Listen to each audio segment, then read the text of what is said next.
asistimos a las capacitaciones, no asistimos a nuestras reuniones, no participamos de nuestro gremio. Nos han sucedido un montón de cosas que alguna vez cuando tengamos tiempo vamos a comentar por la inasistencia de los colegiados al colegio médico. Entonces tienen que empezar a participar en esas actividades. Bueno, vamos a continuar con nuestro avance. Si no me equivoco, ya ha salido, y hay una fecha tentativa para tomar el primer parcial. Nosotros todavía no hemos completado el avance académico para rendir un primer parcial. Por lo menos tenemos que avanzar hasta el tema 3 inclusive. Entonces, posiblemente nuestro examen de primer parcial será la siguiente semana, porque esta semana tenemos que avanzar el tema 2 y el tema 3 para que tengamos contenido temático y podamos rendir el examen. Aprovechen este primer examen para sacar una nota buena y ustedes tengan un referente en sus notas de excelencia.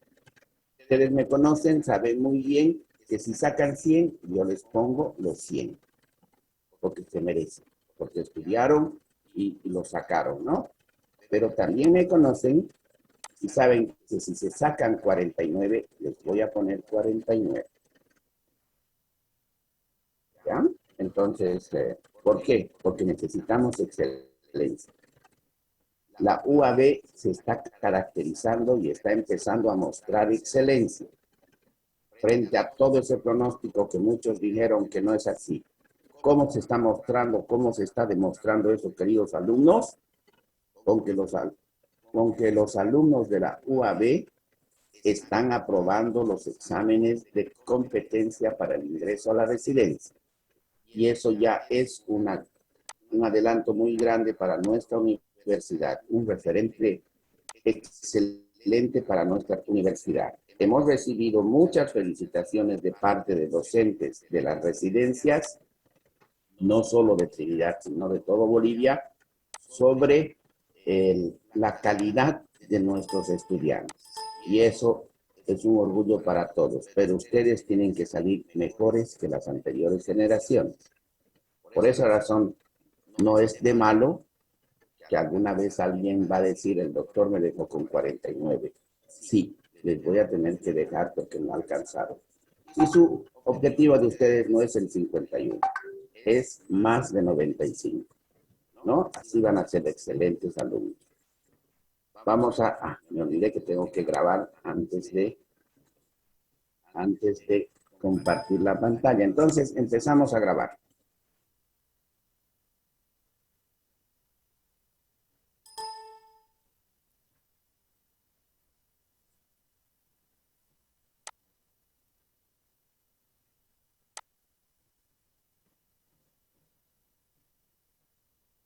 Ya habíamos empezado el tema 2, que corresponde al ejercicio de la medicina.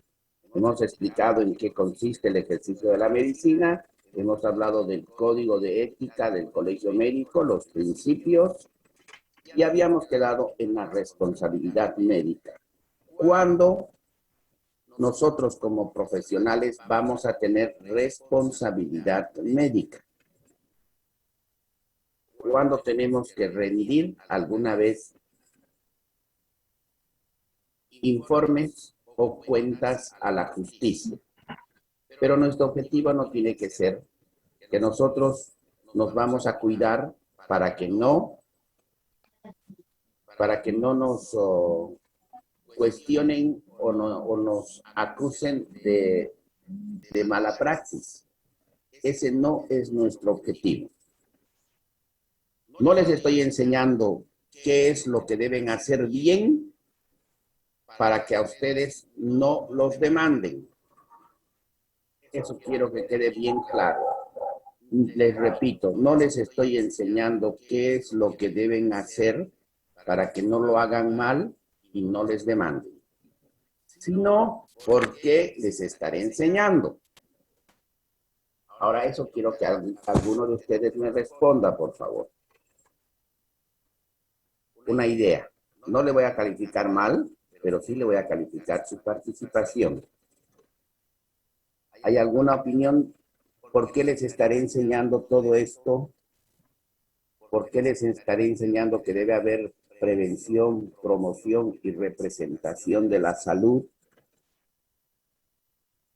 Les repito, no es para que no los demanden. Y no veamos el fondo del asunto. ¿Alguien me habla? Doctor, Adelante, segundo. Doctor, buenos días. La verdad que para que conozcamos nuestra responsabilidad y obligaciones con respecto a las mismas acciones que debemos desempeñar en cuanto a nuestra profesión. Esa sería mi opinión. Ya, muy bien. No estás programado todavía, ¿no? Segundo. Está bien, voy a ir registrando en una hojita.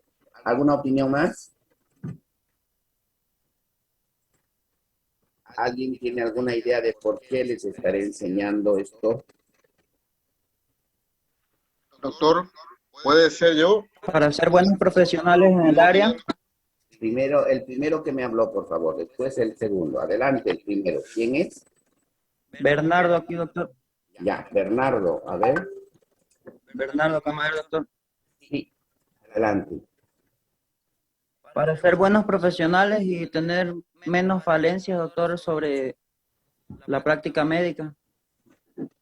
Ya, muy bien. Ahora, el otro alumno que quería dar su opinión, ¿quién es? Sí, doctor, Juan Carlos Muñoz. Adelante, Juan Carlos. Este primer párrafo de prevención, promoción y representación de la salud, cómo es nuestro sistema de salud, doctor, nos está mostrando. ¿Por qué? Porque nosotros somos médicos de prevención y promoción en salud. ¿Qué quiere decir? Nosotros prevenimos la enfermedad más que todo, más que sea de lo de curar en la enfermedad en sí. Así es como está basado nuestro sistema de salud, según tengo entendido, doctor. Eso es lo que nos está mostrando. Muy bien. Gracias, Juan Carlos. Entonces, en base a todo lo que nos acaban de decir sus compañeros, obviamente están ya calificados, yo les estoy enseñando todas estas acciones, toda esta manera de actuar dentro de lo legal, dentro de la medicina legal, para que ustedes adquieran calidad de atención y puedan satisfacer todas las necesidades del cliente, todas las necesidades del cliente, que el cliente salga satisfecho del consultorio, con todas sus expectativas cumplidas. Si el cliente, ahorita vamos a hablar por qué les hablo de cliente, si el cliente ingresó al consultorio, entonces debe recibir prevención, debe recibir promoción y se le debe orientar en su enfermedad. Por ejemplo, si llega a solicitar una planificación familiar, la mujer o el varón que ha solicitado la planificación familiar debe salir con su método de planificación familiar y el método de planificación familiar que él eligió. O si ingresa al consultorio buscando apoyo en una violencia sexual, en una violación, debe salir satisfecho porque se le ha realizado todos los protocolos y todas las acciones que se deben realizar para prevenir alguna enfermedad de transmisión sexual y además para encontrar y castigar, sancionar, sentenciar al agresor. Entonces nuestro cliente salga satisfecho. Por eso les estoy enseñando. Obviamente viene por añadidura que si ustedes realizan todas estas actividades dentro de lo correcto, realizando todo como debe de ser, nadie los va a sindicar de mala praxis, ni los va a tratar de sancionar o de mellar su dignidad profesional. Por eso les estoy enseñando todo esto, ¿no? pero el fondo del asunto es el bien común de nuestros clientes. ¿Por qué hablamos de clientes ahora? Les explico como una reseña histórica. En un principio, Hipócrates realizaba atenciones médicas hace muchos años en la antigua Grecia y llamó a las personas enfermas que asistían a que él los atienda en sus dolencias como pacientes, del griego patien, que quiere decir paciencia. Entonces, durante el paso de los años, todos los enfermos se los catalogó como pacientes. Pero la gestión de calidad cambió y ya no se habló ni se catalogó a los pacientes como eso, sino como usuarios, personas que atendían a los establecimientos de salud para recibir atención médica en sus dolencias. Y seguimos evolucionando y ya no son usuarios, ahora son clientes. Porque ellos vienen en busca de un servicio. Aunque nosotros recibamos un sueldo del Estado, no nos paguen directamente, ellos están catalogados como clientes. Eso ahora nos enseña la gestión de la calidad. Obviamente seguimos nosotros hablando como pacientes, ¿no? Quizá durante unas 2 o 3 generaciones todavía vamos a seguir utilizando ese término de pacientes, mis pacientes, o los pacientes. Muy bien, entonces continuamos. Habíamos quedado, ya habíamos hablado de la investigación terapéutica en humanos. Es parte de la responsabilidad médica realizar investigaciones terapéuticas en humanos, por ejemplo, realizar estudios en administración de medicamentos. Un grupo de pacientes ya humanos reciben el medicamento y otro grupo recibe el placebo para comparar los resultados. También en la aplicación de nuevas tecnologías con fines diagnósticos y terapéuticos. La tecnología, les decía, avanza a pasos gigantescos, ¿no? Antes teníamos la radiografía, que era un avance grande en la medicina, pero luego tuvimos la tomografía, ahora tenemos la centellografía radiada, tenemos la gammagrafía. Antes se realizó el electrocardiograma, pero ahora tenemos el ecocardiograma. Entonces todos tenemos que ir de la mano con la tecnología. No podemos hacer como dice mi generación. No, yo ya soy viejo para esto, no puedo manejar la tecnología. Y no voy a poder dar clases por Moodle, porque no entiendo al Moodle. No, tenemos que capacitarnos, ¿no? Como que nosotros, los mayores, hemos aprendido a manejar el Zoom a medias, pero sí lo manejamos. Ustedes, mis queridos alumnos, tienen que ir de la mano con la tecnología, buscar nuevos adelantos médicos. En la producción y utilización, en el trasplante de órganos, organización y funcionamiento del banco de órganos y tejidos, promocionar la donación de órganos. Casi todos los médicos son donantes de órganos. Algunos de ustedes son donantes de órganos. Quizá, y cuando llegue el momento, entonces se podrían utilizar los órganos que ustedes tienen sanos para salvar la vida de otras personas. Pueden registrarse como donadores de órganos en una oficina del CEDES-BENI, donde van a firmar un compromiso con un notario de fe pública y se van a comprometer como donadores de órganos si es que llega a presentarse la situación. Y tenemos que promocionar, porque muchas personas esperan un órgano para continuar viviendo. En la producción y utilización y procedimientos de derivados, en la planificación familiar, Eliana, su audio. Ya, gracias. Ahora seguimos. En la planificación familiar, la orientación en planificación familiar es muy importante para nuestros pacientes. Ya van a aprender ustedes en ginecología cómo hacerlo, la inseminación artificial, el aborto. Vamos a llevar un capítulo aparte solo de aborto, donde les vamos a enseñar el aspecto legal del aborto. Cuándo es aborto, cuándo se debe realizar o no se puede realizar. La certificación de nacimiento, cuando ustedes tienen que llenar el certificado de nacido vivo de su paciente, es importante porque el niño recién nacido tiene derechos y tiene derecho a una identidad y nosotros le damos la identidad cuando nace. Entonces tenemos que aprender a llenar el certificado del nacido vivo perfectamente bien llenado, queridos alumnos, con las especificaciones que ya les he enseñado cuando eran mis alumnos de neumología, los que eran bolígrafo azul, letra clara y legible, documento médico legal, certificación de nacimiento, certificado de nacido vivo, documento médico legal, que es ilegible, entonces no tiene valor legal y no se acepta.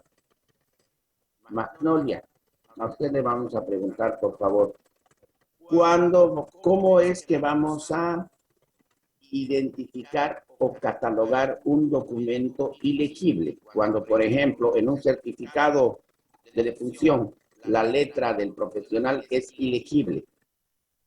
Pero para usted, suponiendo que sea un fiscal de distrito, no entiende la letra, ¿qué más tiene que hacer para determinar o catalogar que ese documento es ilegible, que tiene letra ilegible? ¿Qué van a hacer? Lo mismo va a pasar con ustedes. Suponiendo que usted, Magnolia, es residente de cirugía en el hospital y recibe indicaciones en la historia clínica del profesor de cirugía, del jefe de cirugía, pero usted no entiende la letra del profesor de cirugía y no puede realizar las acciones que le está pidiendo porque no entiende la letra. Pero, ¿qué tiene que hacer para certificar, para corroborar que esa letra es ilegible? Para que usted se pueda defender y decir, en la historia clínica las indicaciones estaban con letra ilegible, por eso no las realicé con video. Esa es mi pregunta, Magnolia. Adelante.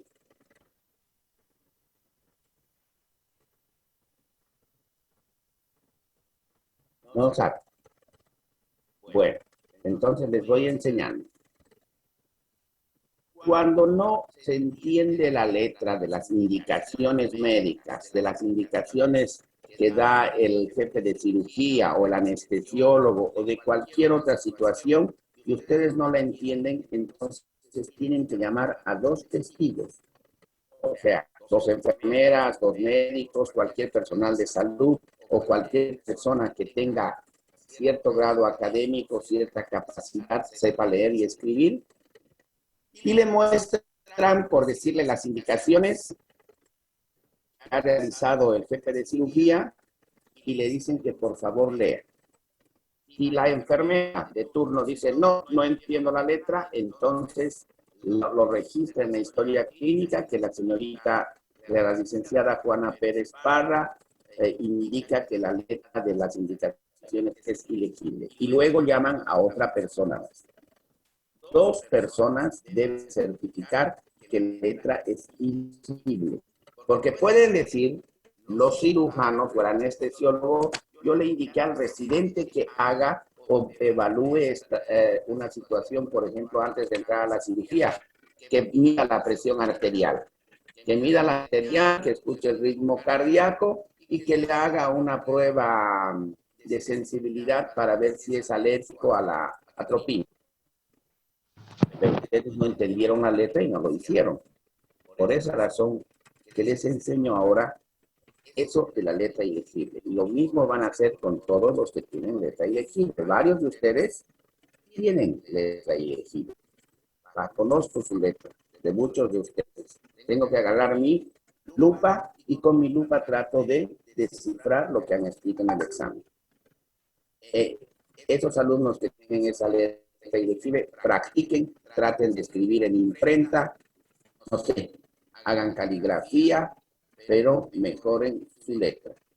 Mejoren su letra. Es uno de calidad profesional, una buena letra. ¿Recuerdan? Los que estuvieron en las charlas que dio nuestro maestro de medicina forense, el doctor Carvajal, indicó que un buen profesional, aparte de tener conocimientos adecuados, debe tener buena letra. Entonces, eso hablando en lo que se refiere a los documentos médico-legales, ¿no? Certificación de nacimiento, por ejemplo, para realizar esterilización tenemos responsabilidad médica, también en el diagnóstico y certificación de la muerte, cuando expedimos y llenamos los certificados médicos únicos de defunción. ¿Alguna pregunta hasta aquí? Muy bien. Seguimos entonces, jóvenes. Hablemos del ejercicio ilegal de la medicina. ¿Cuándo hay ejercicio ilegal de la medicina? El artículo 218 de la Constitución Política del Estado. Del Código de Procedimiento Penal. Mil disculpas. Artículo 218 del Código de Procedimiento Penal. Adelante, Bernardo. Doctor, se ha visto casos de mala praxis, por supuesto, una receta mal escrita. Algunos ¿nos pueden procesar por letra ilegible? Sí. Entra dentro de la mala praxis llenar una receta con letra ilegible. Si nosotros hemos abreviado la administración de un medicamento que debía ser por vía endovenosa, pero como no se entendía, le pusieron vía intramuscular y le ha producido una alergia y un absceso a nivel del músculo, entonces nos pueden procesar porque la letra es ilegible. Los fiscales, los jueces van a llamar a dos personas y van a pedir que lean lo que dice en la receta. El mismo procedimiento que les acabo de explicar. Entonces, entra dentro de las causales de mala praxis. Específicamente dentro de la impericia. Debemos tener la pericia, la capacidad de registrar con letra legible las indicaciones que nosotros damos en los documentos médico-legales, en este caso en una receta, por ejemplo. Muy bien, Bernardo. Sigamos. Hablando del ejercicio ilegal de la medicina, artículo 218, va a ser sancionado con reclusión de 3 meses a 2 años, o multa de 30 a 100 días. El o la, obviamente, vamos a obviar esta la, porque al hablar en nuestra lengua castellana, el castellano nos dice que al hablar de él nos referimos al género masculino y femenino. Entonces, el profesional que sin título ni autorización ejerciera una profesión médica, sanitaria o análoga. El que no tiene título y ejerce la medicina. Ustedes, por ejemplo, estudiantes de 5º año de medicina, ya son casi médicos. Conocen el tratamiento de una amigdalitis aguda. Conocen la dosis del medicamento, el antibiótico, el antiinflamatorio, que van a administrar en una amigdalitis aguda en un niño de 1 año y 6 meses. Están capacitados, pero no pueden ejercer porque todavía no tienen matrícula profesional. O sea que ustedes no deben recetar.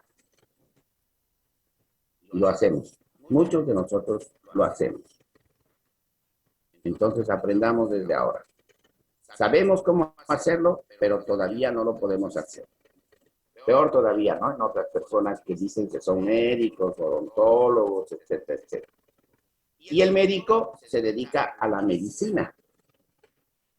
La licenciada en bioquímica se dedica a las actividades de bioquímica y farmacia. No puede esa persona, ese profesional, ejercer actividades que no le corresponden. Por ejemplo, recetar en la farmacia. Ya hemos hablado de eso, ¿no? Adelante, Bernardo. Es decir, doctor extranjero que, o algún, yo ahora por decir, estudié medicina familiar en Brasil, que es algo técnico, no puedo ejercer acá. También puedo ser procesado si es que llegaría a ejercer, por decir, en la pandemia he trabajado tiempo, digamos, pero podría ser, digamos, procesado si es que sin autorización. Si estudió cualquier carrera del área de la salud, hablemos de medicina, de técnico en medicina familiar, hablemos de laboratorista clínico, radiólogo, en otro país, hablemos del Brasil, por ejemplo, y luego radica en Bolivia y intenta o realiza actividades en salud utilizando el título que ha sacado en el Brasil, es ejercicio ilegal de la medicina. Ese profesional tiene que avalar su título para realizar actividades a nivel nacional en Bolivia. O sea que debe convalidar su título. No puede ejercer un título, no puede ejercer la medicina porque no tiene permiso para ejercer a nivel nacional. Es por eso que a nosotros nos dan un diploma académico cuando terminamos de estudiar y también nos entregan nuestro título en provisión nacional. ¿Y eso qué significa? Que tenemos permiso para ejercer la medicina a nivel nacional. Por eso tenemos nuestro título en provisión nacional en todo Bolivia. Y si me voy a España y quiero ejercer la medicina en España, hago ejercicio ilegal de la medicina en España porque mi título no está convalidado al sistema español. Tengo que realizar el trámite y los exámenes correspondientes que me van a solicitar en España para que pueda ejercer la medicina en España. Entonces, es ejercicio ilegal de la medicina. Doctor, disculpe una pregunta. Adelante. Doctor, con respecto a lo que usted dice, ejercicio ilegal de la medicina, una usurpación de funciones puede ser cuando un licenciado en enfermería puede ser asignado como responsable de un programa departamental de salud, o sí tiene que ser un profesional médico. Está muy buena la pregunta. ¿Quién es? Soy Marcos Ichu Rodríguez, doctor. Marcos. ¿Dónde estás? Ahora sí. Ya. Muy bien. Un profesional que va a ejercer funciones en cualquier área debe tener la capacidad idónea, la pertinencia para el área. No vamos a designar como jefe de farmacia y bioquímica a un odontólogo. Obviamente tiene formación en farmacología el odontólogo, pero no conoce toda el área de farmacia y bioquímica, porque farmacia y bioquímica no solo es expender medicamentos, sino también es realizar actividades de laboratorio, análisis de los fluidos, etcétera, etcétera. Entonces, dice la norma que el profesional debe tener pertinencia en el área. Yo no tengo ningún conocimiento para ir a dirigir una mina. Si me llevan a dirigir una mina de estaño, por ejemplo, en algún lugar de nuestro país, no tengo pues ninguna formación profesional para indicar cómo realizar la extracción del estaño, cómo cotizar en el mercado, cómo realizar el traslado del mineral, etcétera, etcétera. Y la pregunta es, ¿creen ustedes que un minero tendrá la capacidad para realizar la dirección, por ejemplo, de la Caja Nacional de Salud? Eso lo dejo a decisión de ustedes. Pero dice la norma que el profesional que realiza una acción en un área determinada debe tener la pericia adecuada para realizar esa actividad. Como ustedes van a realizar actividades en evaluación de una muerte domiciliaria, porque tienen la pericia en medicina legal para evaluar si el paciente o la persona fallecida murió de muerte natural o tiene signos de muerte violenta. No va a ir a realizar esa evaluación un maestro de primaria. El maestro de primaria se dedicará a enseñar a los niños lo que nosotros como médicos no tenemos ni idea. Entonces, zapatero a tus zapatos, en otras palabras, queridos alumnos. Muy buena pregunta, Marco. Seguimos. El que con título o autorización anunciare o prometiera la curación de enfermedades a término o por medios secretos o infalibles, realiza ejercicio ilegal de la medicina. No podemos nosotros decirle a un paciente que ha llegado con una amigdalitis aguda, entonces yo le voy a curar en 7 días. En 7 días usted va a estar perfectamente curado. Y le aseguro, no podemos asegurar curaciones. No podemos anunciar curaciones por métodos secretos o infalibles, secretos mágicos o nuevos medicamentos que nosotros nos inventemos. No podemos hacer eso, queridos alumnos. No podemos pronosticar una curación.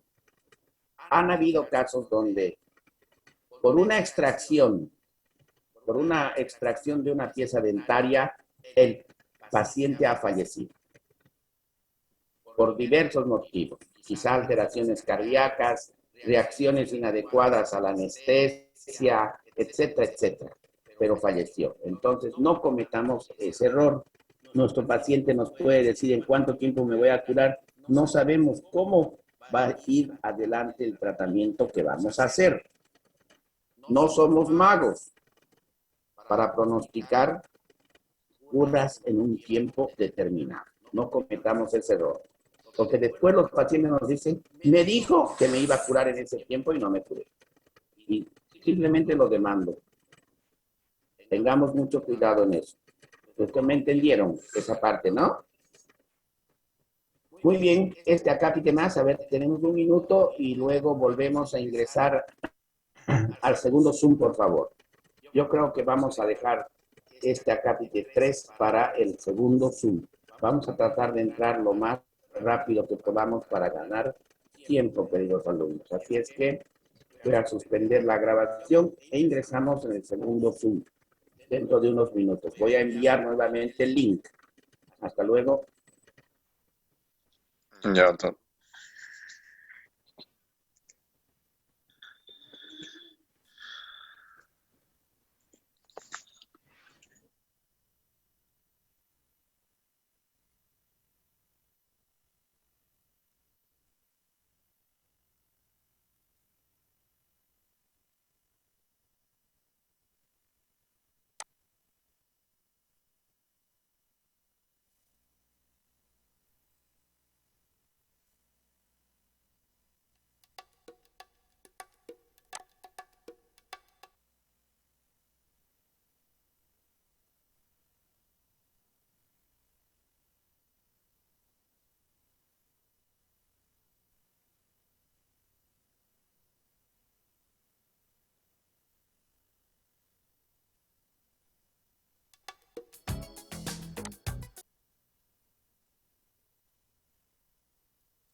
Muy bien, queridos alumnos, entonces empezamos a grabar para no desperdiciar nuestro tiempo. Ahora sí, empezamos a grabar. Todas estas grabaciones van a estar en la plataforma de la universidad. Las voy a subir a la plataforma de la universidad para que tengan cómo revisar y puedan estudiar mejor para el primer examen parcial, donde deben tratar de sacar una nota de excelencia, ¿no? Más de 95. Continuamos con el ejercicio ilegal de la medicina. Ahora, el que con igual título o autorización prestare su nombre a otro que no lo tuviere para que ejerza las profesiones a que se refiere el inciso 1. O sea que el profesional que le presta su matrícula a su colega para que vaya a trabajar, o algunas veces sucede, queridos alumnos, nos sucede como profesionales, que nos piden uno de nuestros colegas que le extendamos un certificado médico, porque estaba, no sé, con alguna patología, como por ejemplo dengue. He estado con dengue y necesito un certificado médico para mi trabajo. ¿Me lo puedes hacer, por favor? Le dicen a ustedes. Pero lleva cierto tiempo llenar el certificado médico. Entonces le dicen, pero fírmamelo, me lo pones tu sello y yo lo lleno. Muchas veces sucede. Y luego se presentan serios problemas para ese profesional que firmó en blanco el certificado médico. Entonces tengan mucho cuidado con ese tipo de situaciones. Y mucho menos prestar su nombre, su matrícula para que otro ejerza o haga turno, ¿no? En el hospital. ¿No? Por ahí son parecidas, no sé, Lucimar y Dara, entonces le presta su matrícula para que haga turno porque necesita esa noche. No, no puede. También el profesional que efectuare intervención quirúrgica o tratamiento médico innecesario.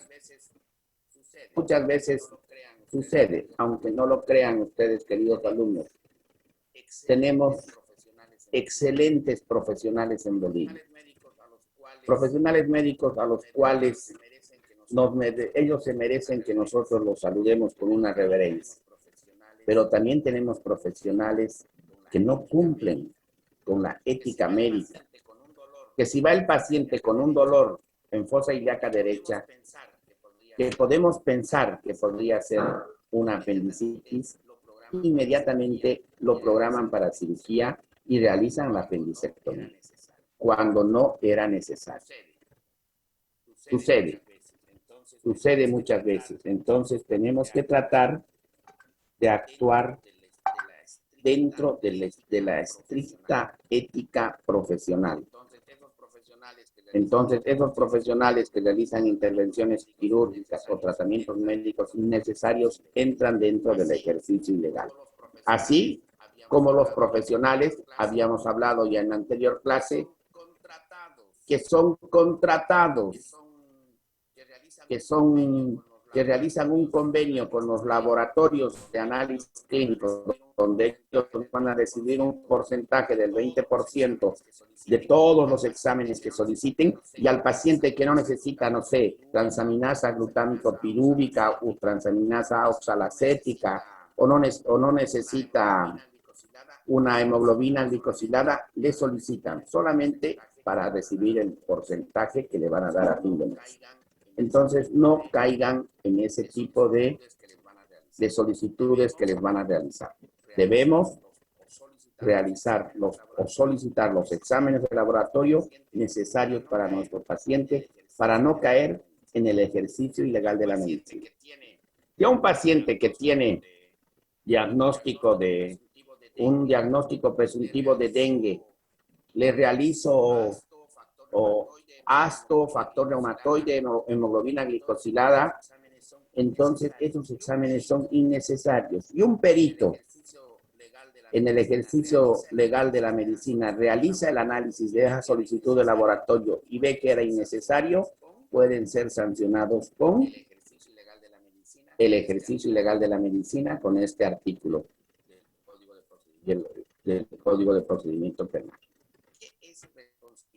¿Qué es responsabilidad médica? Esto tienen que aprenderlo, por favor.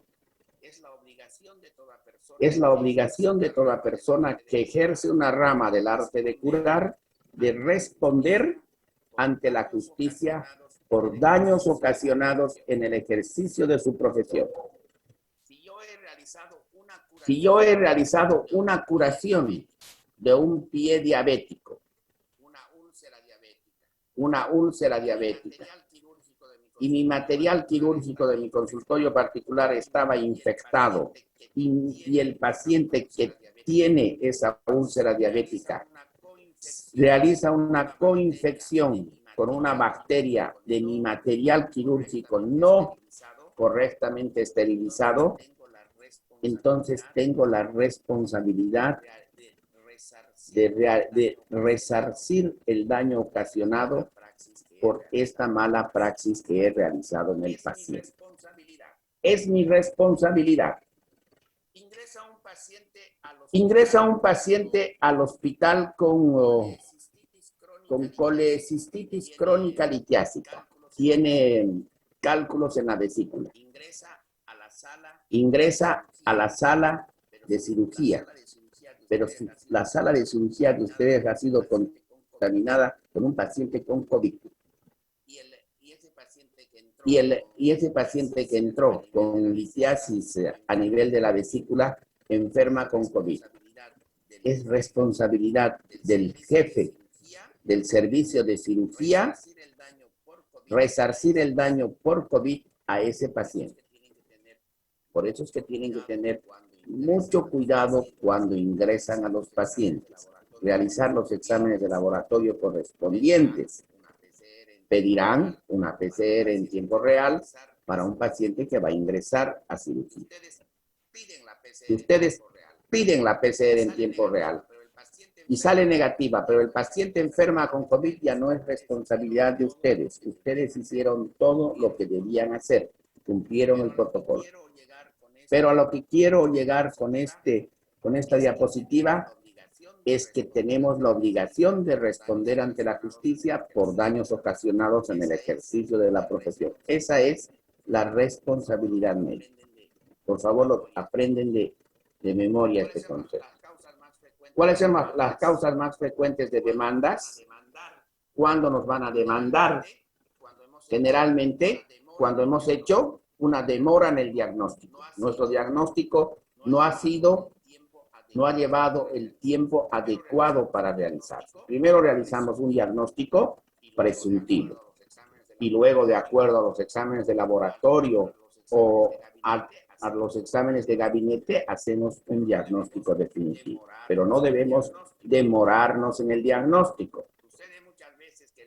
Sucede muchas veces que el paciente del seguro, de nuestro seguro del SUS, nuestro Seguro Universal de Salud, sufre un accidente, sufre un hecho de tránsito, un accidente de motocicleta y se fractura la clavícula.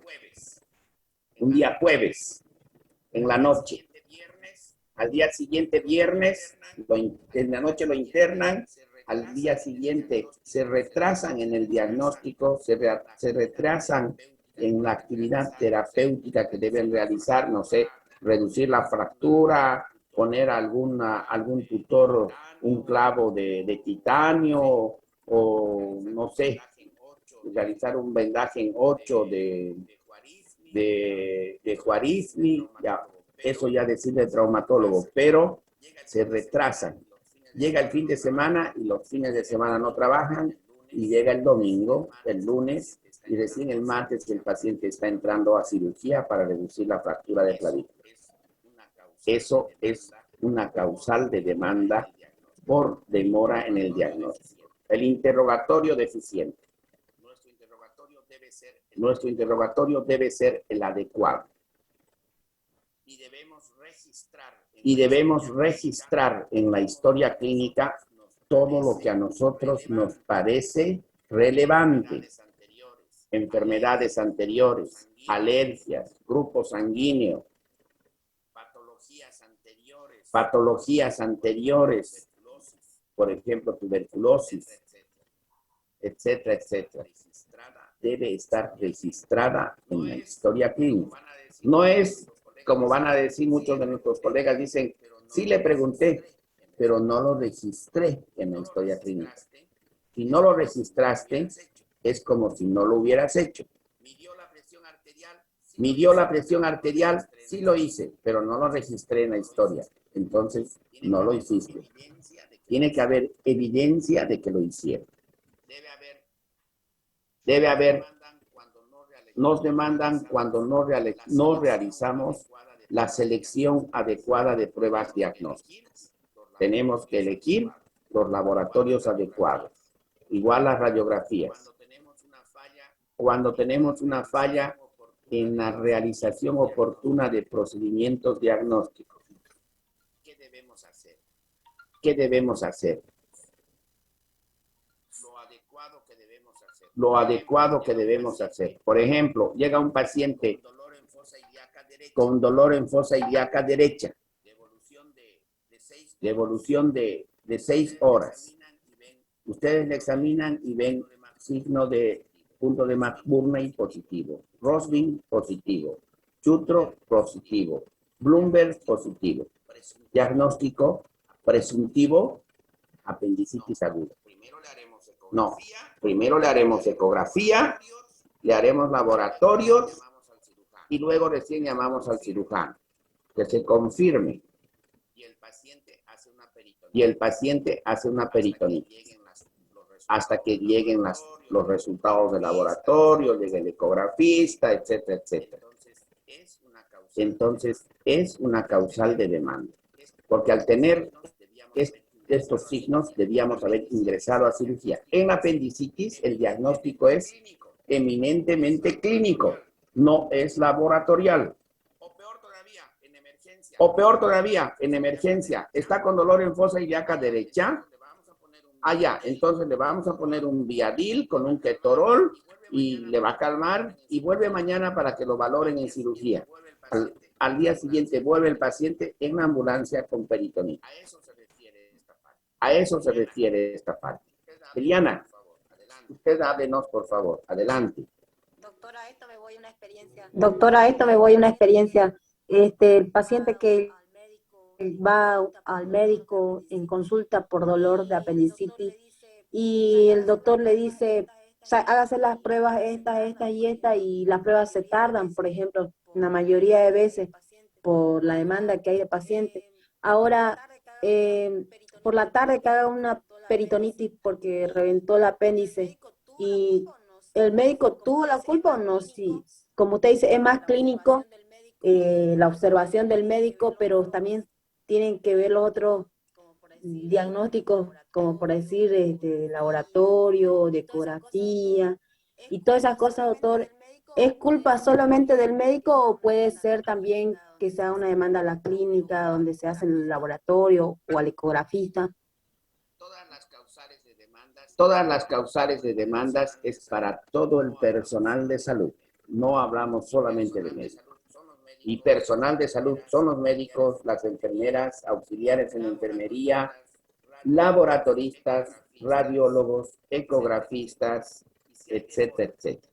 Y si hay demora en la entrega de los resultados del laboratorio, entonces también ese profesional bioquímico o biotecnólogo o laboratorista clínico es sujeto a una demanda por retraso en la entrega de los resultados del laboratorio. Pero si evalúa un perito en gastroenterología, un cirujano gastroenterólogo, el accionar del médico, entonces tiene responsabilidad. ¿Qué van a hacer ustedes, queridos alumnos? Ustedes van a registrar en la historia clínica diagnóstico apendicitis aguda. Valoración por cirugía. Van donde el cirujano, lo entregan, le hacen firmar su historia clínica, donde lo está valorando el cirujano y ustedes ya no tienen responsabilidad, porque todavía no son cirujanos especialistas para operar. En otra oportunidad vamos a hablar de que nos sancionan o nos acusan por mala praxis por lo que hacemos y por lo que no hacemos. Ahora tenemos que terminar este tema. yo queda pendiente esa capacitación que les voy a dar sobre lo que les acabo de decir, ¿no? Ya hemos visto la realización incorrecta de pruebas diagnósticas o radiológicas. No voy a pedir una tomografía cuando estoy viendo una posible fractura de clavícula. La semiología nos tiene que orientar, ¿no? Realizaré palpación de la clavícula, me fijaré si hay el signo en tecla de piano, descenso del hombro, etcétera, etcétera, para poder realizar solo una radiografía y no pedir una tomografía, ¿no?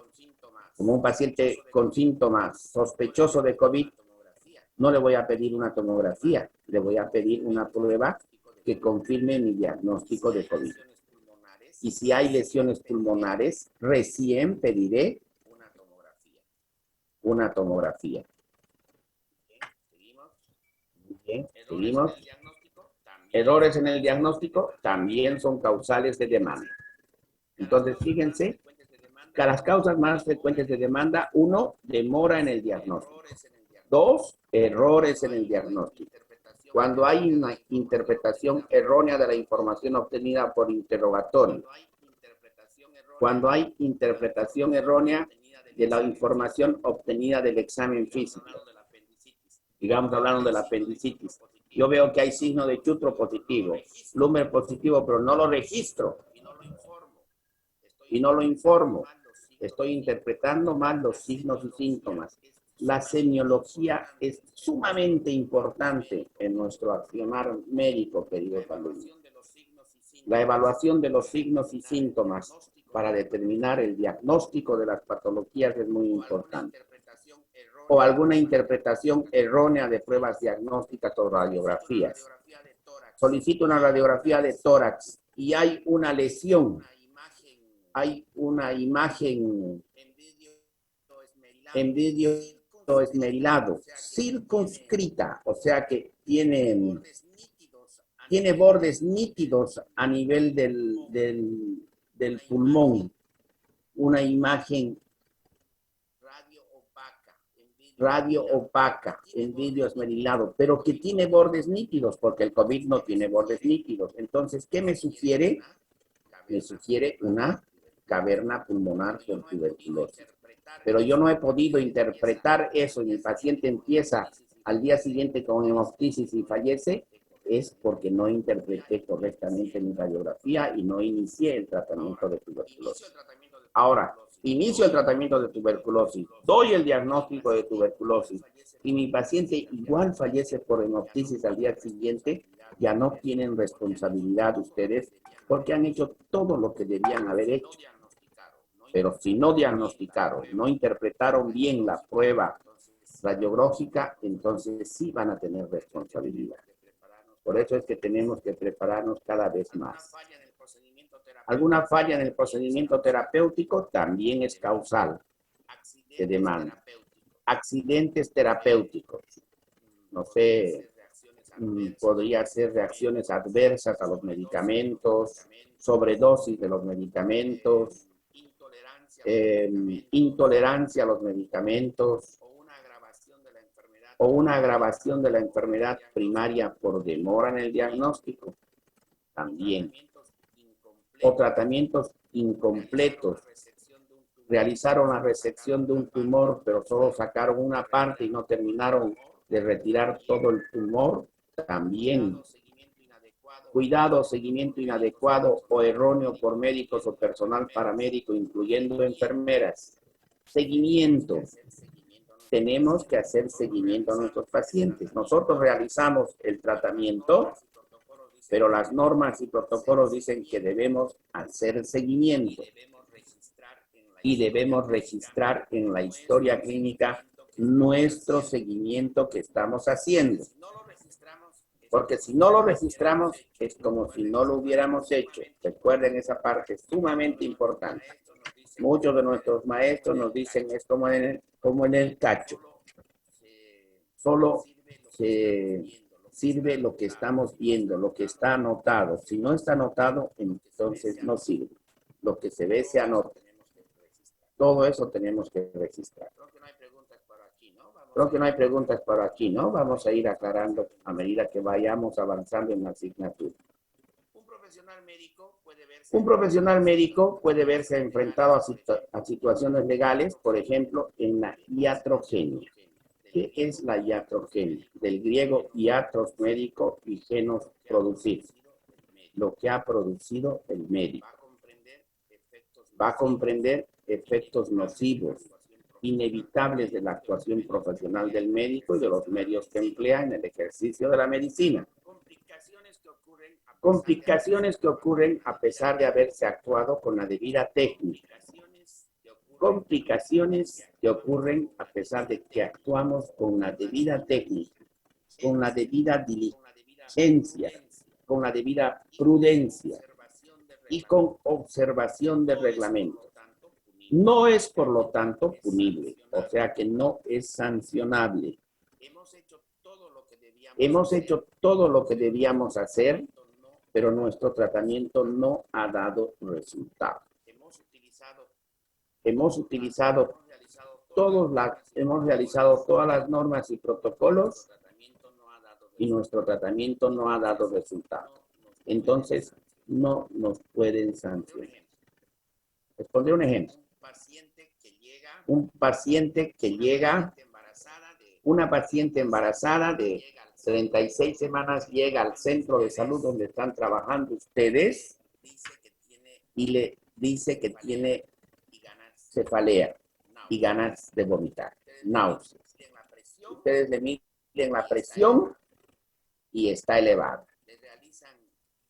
Le realizan palpación a nivel del abdomen, hay dolor en flanco derecho.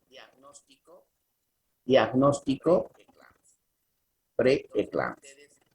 Entonces ustedes inician protocolo de actuación para preeclampsia, administran un antihipertensivo, ponen una solución y la refieren a la paciente al centro de mayor complejidad, al materno. Pero en el camino fallece. Ustedes han hecho todo lo que debían hacer. Han realizado la referencia, le han acompañado a la paciente, la han llevado ustedes a la referencia al hospital materno infantil. Recuerden, la referencia a la paciente o al paciente que ustedes trasladen, lo llevan ustedes, no lo mandan con la enfermera ni con el chofer. Entonces han hecho todo lo que tenían que hacer y esa actuación no es punible para ustedes. Es que realizaron todo. A eso se refiere esta situación legal que es la iatrogenia. ¿Paso? ¿Cuándo es mala praxis? La mala praxis consiste en ejercicio inadecuado de la profesión. Es la responsabilidad médica propiamente dicha. Ya conocemos lo que es responsabilidad médica. Mala praxis, ejercicio inadecuado de la profesión. Y mala praxis no es solamente para los médicos. La mala praxis es para las enfermeras, bioquímicos, laboratoristas, fisioterapeutas, técnicos medios, etcétera, etcétera. Cuando la mala praxis es culposa, cuando está cometida sin la intención de hacer daño. Todos nosotros como profesionales en salud, les había dicho en una anterior oportunidad, no nos levantamos con la idea, no se levanta Megal Aguilera cuando está trabajando en el hospital y dice, bueno, hoy día voy a realizar 2 tratamientos malos o que no estén de acuerdo al diagnóstico y voy a realizar una mala intervención quirúrgica. No me la voy a cortar la arteria abdominal porque se me ocurrió hoy en la mañana. Ningún profesional hace eso. Todos nosotros nos levantamos encomendándonos a nuestro Creador para que tengamos la sapiencia, la sabiduría necesaria para realizar un tratamiento adecuado y correcto. O sea que no vamos con la intención de hacer daño. Pero si sucede una situación, es culposa y va lleva y se puede y necesita, amerita y se va a llevar a cabo una sanción administrativa o penal. Cuando en la mala praxis estos 4 incisos corresponden a la mala praxis. Y nosotros tenemos que conocerlo de memoria. Impericia, negligencia, imprudencia e inobservancia. Mala praxis.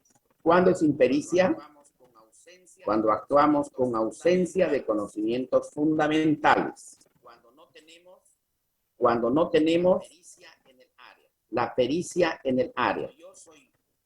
Cuando yo soy, nosotros, mejor dicho, ustedes van a salir con el título de médicos cirujanos, pero no están autorizados para realizar una cirugía neurológica.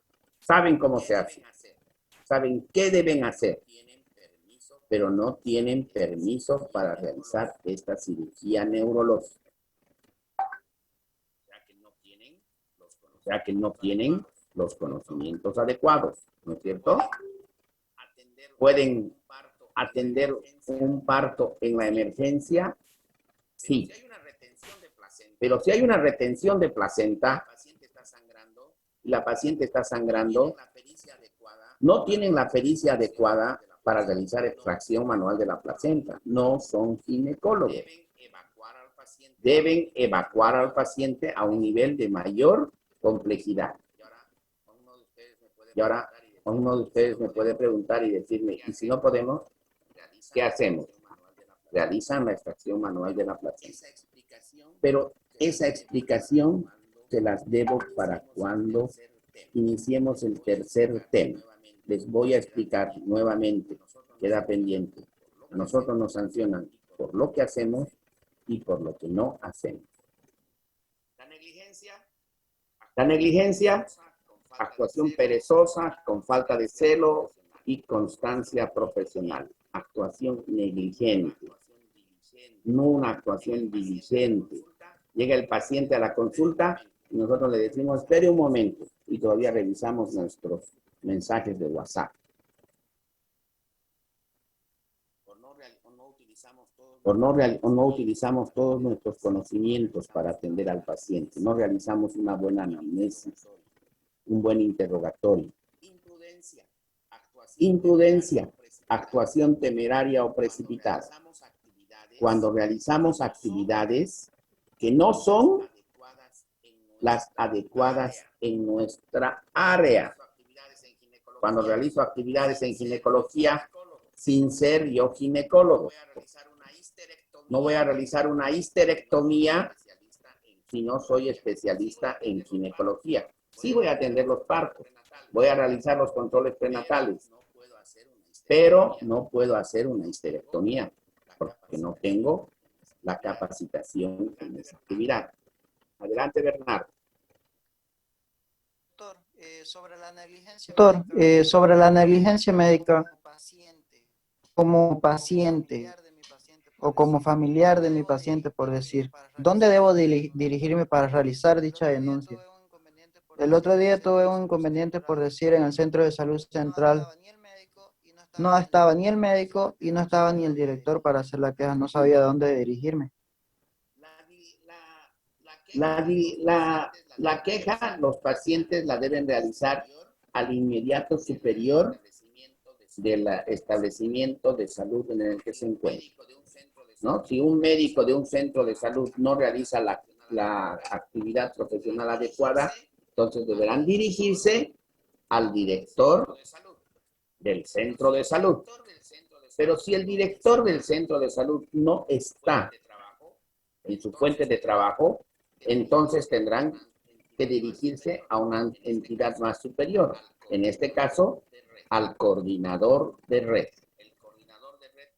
El coordinador de red debe atender esa situación y se le explicará que se realiza la denuncia a él porque no estaba en su fuente de trabajo el director del hospital.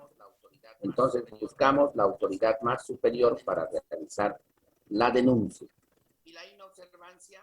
Y la inobservancia, cuando no cumplimos los reglamentos y las normas existentes y disponibles. Tengo un protocolo de actuación.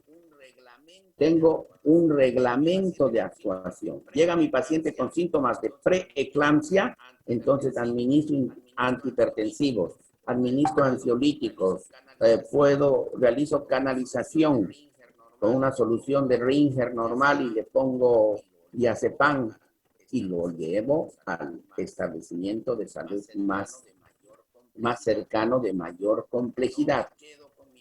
No me quedo con mi paciente. Tengo que referirlo. Lleno la boleta de referencia y la acompaño hasta el hospital. Llego a emergencias de ginecología, le entrego la boleta de referencia, entrego a mi paciente, me firman el recibido y yo retorno recién. Ahora, si mi actuación quiere ser mejorada, me quedo a ver qué necesita el paciente. Tal vez necesita medicamentos, porque así es nuestro sistema de salud, ¿no? A veces no hay y podemos colaborar. Pero ya no tenemos responsabilidad una vez que dejamos al paciente. Stephanie, adelante. Doctor, disculpe una preguntita. En el momento cuando ya nos toque hacer nuestro meses de provincia, por ejemplo, que nos toque a una paciente que tengamos que traer.